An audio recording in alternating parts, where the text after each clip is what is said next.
یاریزانانی تیپی مەلەوانی یانی سلێمانین.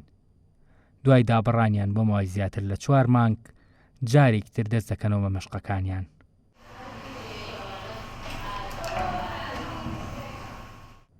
بەهۆی ڤایرۆسی کۆرۆنا و جێبەجێکردنی ڕێنمایە تەندروستیەکان سەرجەم هۆڵە وەرزشەکان و مەلەوانگەکان داخران. یاریزانان تا ڕادەیەک دوورکەوتنەوە لە چالاکیە وەرزشەکان. لە ئێستادا وەک ئەم ڕاهێنەرە دەڵێت ماوەی چەند مانگێکیان پێویستە تا بتوان بگەڕێنەوە سەر ئاستی پێشویان.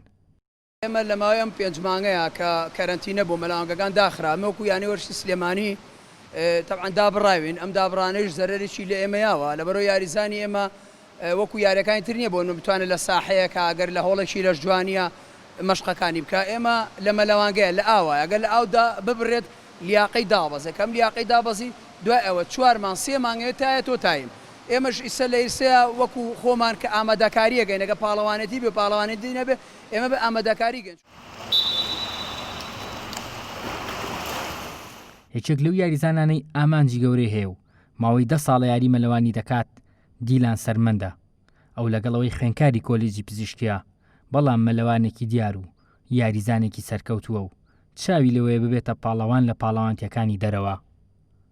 لە ئێستا دوای ماوەیەکی زۆر لە دابڕان لە تەمرین و وەرزشەکانمان دەستمان کردەوە بە تەمرین و هەوڵین کە بەشداری بتوڵەکان بکەین لەوانش بتوڵەی سلێمانی و دوکان و هەموو پارچەکانی کوردستان بەروە بەردەوامە تەمرین هەتاوەکو بتوڵەک ئەکرێتەوە و ئەنجامێکی باشمان نەبێت. من ماوەی 3 ساڵە لەگەڵ کاگۆران تەمرینم پێەکە و زۆر سوودم لێ بینیەوە و لەم ماوەی کە دابڕین نزیکەی 3 مانگە دابڕین و لیاقەمان زۆر دابەزیەوە و لە ماوەی ئەمانەوە بە ماوەی 1-2 مانگەیە ئەمانەوە لیاقەمان بەرزکەینەوەکو پێشتر. ئامانجی من ئەوەیە کە لە داهاتوودا بمن بە باشترین یاریزانەکان لە هەموو ئاستی جیهانە.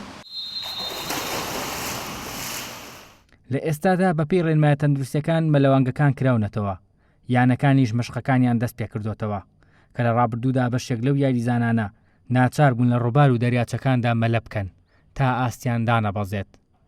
شڤان ڕۆڤ گەلی کوردستان سلێمانی.